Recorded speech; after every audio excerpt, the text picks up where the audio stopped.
बंजारन बहू। कमला एक बहुत स्वार्थी महिला है। उसने पैसों के लिए एक ऐसे इंसान से शादी की जो पहले से शादीशुदा और एक बच्चे का पिता भी था। कमला के पति को मरे हुए एक अरसा बीत गया है। अब वो अपने सौतेले बेटे वैभव के साथ रहती है। वैभव के दिल में अपनी माँ को लेकर इतना डर है कि वो अपनी माँ के सामने एक शब्द नहीं बोल पाता।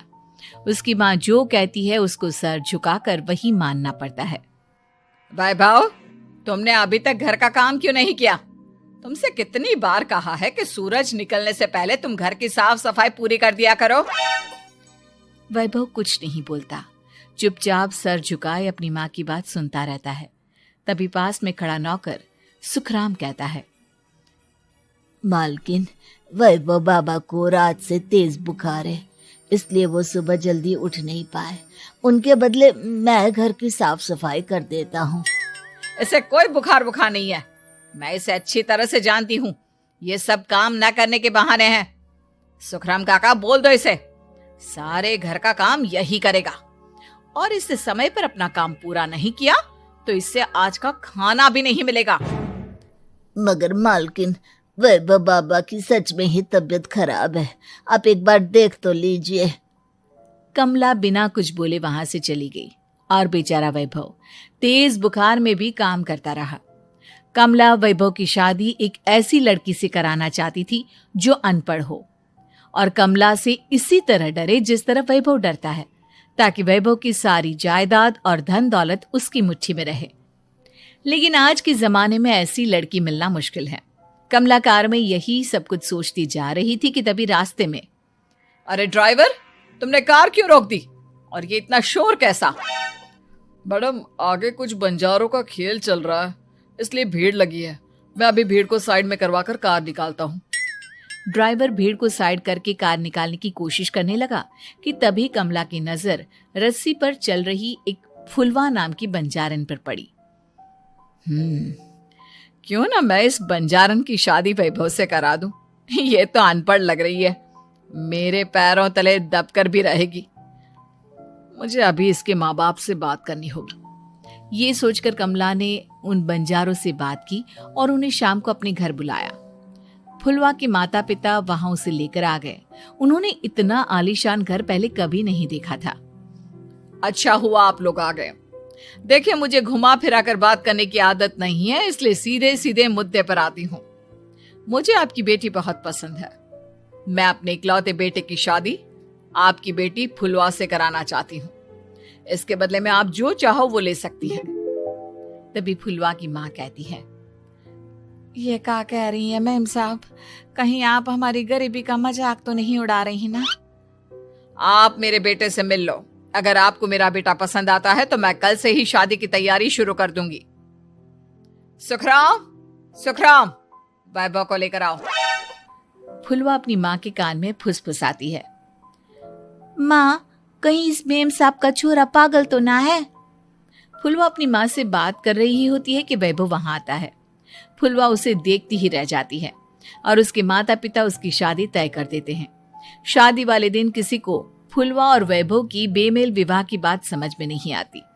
फिर भी एक औरत कमला से पूछ ही लेती है, कमला जी, आपने अपने इकलौते बेटे की शादी देहाती गवार से क्यों करा दी? ये बंजारन आपके घर की बहू बनने लायक तो नहीं है। कम से कम अपने स्टेटस का ही ख्याल कर लिया होता। बहू तो अपने टक्कर की लाती, आपने तो बंजारन को ही बहू बना लिया। अब कमला को समझ में नहीं आ रहा था कि इस बात का क्या जवाब दे। वो कुछ देर चुप रही और सोच समझ कर कहती है, बहन जी, आपको तो पता है आजकल के बच्चे किसी की बात कहाँ सुनते हैं। मैं तो अपनी बहू एक पढ़ी लिखी और अपनी सोसाइटी की ही ढूंढ रही थी। लेकिन मेरे बेटे ने मेरे सामने इस बंजारन को लाकर खड़ा कर दिया। बोला कि मैं शादी करूंगा तो इसी से। अब भला मैं क्या करती, मुझे अपने बेटे के सामने झुकना ही पड़ा। कमला की ये बातें सुखराम भी सुन रहा था। उसने ये सारी बातें वैभव को जाकर बता दी। काका, मैं तो फुलवा को जानता भी नहीं, फिर माँ मेरे बारे में झूठ क्यों कह रही है? अरे बेटा, तुम कितने भोले हो, तुम्हें कुछ भी नहीं पता। तुम्हारे पिता अपनी सारी संपत्ति तुम्हारे नाम करके गए हैं। तुम्हारी माँ नहीं चाहती कि यह संपत्ति तुम्हें मिले, इसलिए उन्होंने तुम्हारी अनपढ़ लड़की से शादी करवाई ताकि तुम्हारी तरह वो भी अपने हक के लिए आवाज ना उठा सके। सुखराम काका, मैं क्या करूं, आप ही बताओ। माँ के सामने आते ही मेरे हाथ पैर कांपने लगते हैं। मैं माँ को कुछ भी नहीं कह पाता। वे दोनों बात कर ही रहे थे कि अचानक कमला वहां आ गई। कमला को देखकर दोनों घबरा गए। तुम दोनों फिर कभी बातें कर लेना, अभी फेरों का समय हो गया है, चलो जल्दी आओ। इस तरह फुलवा और वैभव की शादी हो गई। अगले दिन कमला ने फुलवा को बुलाया और उसे नसीहत देने लगी। देख बंजारन, तुझे मैंने अपनी बहू बना तो लिया है, लेकिन तुझे इस घर में आँख कान मुंह बंद करके रहना होगा। घर का काम कर और अपने पति से मतलब रख, समझी? कमला का ऐसा रवैया फुलवा को बिल्कुल समझ में नहीं आया। उसने वैभव से इस बारे में बात की। सुनिए ना, माँ जी ने जिस तरह मुझसे बात की मुझे अच्छा नहीं लगा। शादी से पहले तो वो मुझसे बहुत अच्छे से बात कर रही थी, लेकिन शादी के बाद उन्हें क्या हो गया? तुम ज्यादा मत सोचो, जैसा माँ कहती है वैसा ही करो। ये कहकर वैभव वहां से चला गया। अगले दिन वैभव को घर के नौकरों की तरह काम करता देख फुलवा को बहुत हैरानी हुई। फुलवा ने इस बारे में सुखराम काका से बात की तो सुखराम काका ने फुलवा को सारी बात बता दी। अब फुलवा को समझ में आ गया कि उसकी सास ने एक बंजारन को बहू क्यों बनाया। एक दिन वैभव घर का काम कर रहा था, तभी उससे कांच की प्लेट टूट गई। किसने गिराई ये कांच की प्लेट? वैभव को वहां खड़ा देख कमला ने छड़ी से उसे मारना शुरू कर दिया।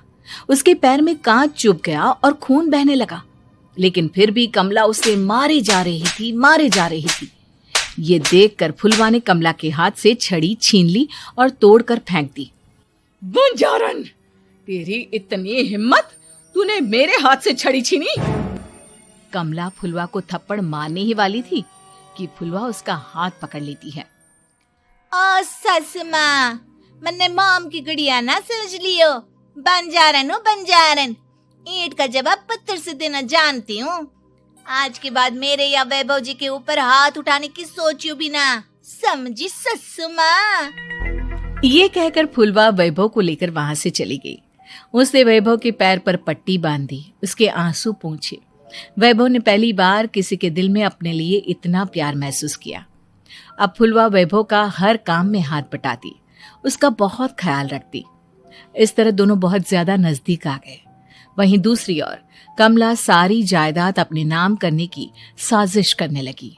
और एक दिन, वैभव, वैभव, जल्दी बाहर आओ।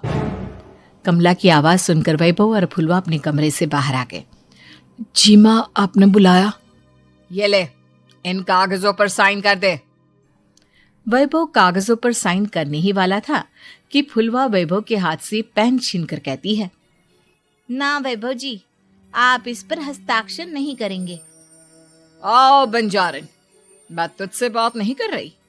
ये बात मेरे और मेरे बेटे के बीच की है। चुपचाप पेन दे दे, नहीं तो तेरी खाल उधेड़ लूंगी। ससु माँ, बंजारन की खाल इतनी भी ढीली ना होवे कि कोई भी उधेड़ लेवे। जो यकीन ना आता हो तो देख ले उतार के। और हाँ, बंजारन जरूर हूँ पर अनपढ़ ना हूँ। मैंने भी पता है कि किसी भी कागज पर साइन करने से पहले उसे अच्छी तरह पढ़ लेवे हैं। पेन देती है या नहीं? ये कहकर कमला फुलवा को मारने आई तो फुलवा ने कमला को धक्का दे दिया और वो नीचे गिर गई। कमला डरकर वहां से भाग गई। अब फुलवा ने वो कागज उठाए और वैभव के साथ सीधा वकील के पास चली गई। वकील ने वो कागज देखे और फुलवा को बताया, वैभव के पिता की सारी जायदाद और संपत्ति वैभव के नाम है, लेकिन वैभव की सौतेली माँ इस संपत्ति को अपने नाम कराना चाहती है, इसलिए इन कागजों पर वो साइन करा रही थी। तो अब हमें क्या करना चाहिए वकील साहब? वकील ने फुलवा और वैभव को सब कुछ अच्छी तरह से समझा दिया। अब दोनों घर पर पुलिस को लेकर पहुंचे। कमला पुलिस को देखकर घबरा गई। पुलिस ने कहा, आपके नाम की कंप्लेंट हुई है, आपको हमारे साथ थाने चलना होगा। कंप्लेंट? कैसे कंप्लेंट? आप अपने सौतेले बेटे पर बहुत अत्याचार करती हो, धोखे से सारी जायदाद अपने नाम करा रही थी। अब नहीं इंस्पेक्टर साहब, जरूर ये मेरी बहू की कोई साजिश है, इसने गलत कंप्लेंट की है। मैडम, शिकायत आपकी बहू ने नहीं बल्कि आपके बेटे वैभव ने की है। कमला वैभव का नाम सुनकर दंग रह गई। जिस बेटे ने कभी उसके सामने सर नहीं उठाया था, आज वही बेटा उसके सामने पुलिस को लिए आया है। वैभव, तुम्हारी इतनी हिम्मत कि तुम पुलिस को ले आए? हाँ माँ, मैं लाया हूँ पुलिस को, और मेरे अंदर इतनी हिम्मत कभी ना आती अगर फुलवा मेरा साथ ना देती। आपने बंजारन बहू को लाकर अपने ही पैर पर कुल्हाड़ी मारी है माँ। मैडम, अब की बात खत्म हो गई हो तो चलो हमारे साथ। वैभव, मुझे माफ कर दो, मुझे थाने मत भेजो। आज के बाद मैं तुम्हें कभी नहीं मारूंगी, तुम्हें कभी परेशान नहीं करूंगी, मुझे माफ कर दो। वैभव अपनी कंप्लेंट वापस ले लेता है और पुलिस वहां से चली जाती है। वैभव अपनी सौतेली माँ से कहता है, मैंने पुलिस को वापस तो भेज दिया है, लेकिन मैं आपको माफ नहीं कर सकता। आपने बचपन से आज तक कभी मेरे सर पर हाथ नहीं रखा, हमेशा मुझे मारती रही, नौकरों की तरह बर्ताव करती रही। आप इस घर में नहीं रह सकती, चली जाइए यहां से। कमला घर छोड़कर चली गई और सड़क किनारे खड़ी होकर सोचने लगी, काश मैंने वैभव को माँ की तरह प्यार किया होता तो आज मैं इस तरह से बेसहारा ना हो जाती।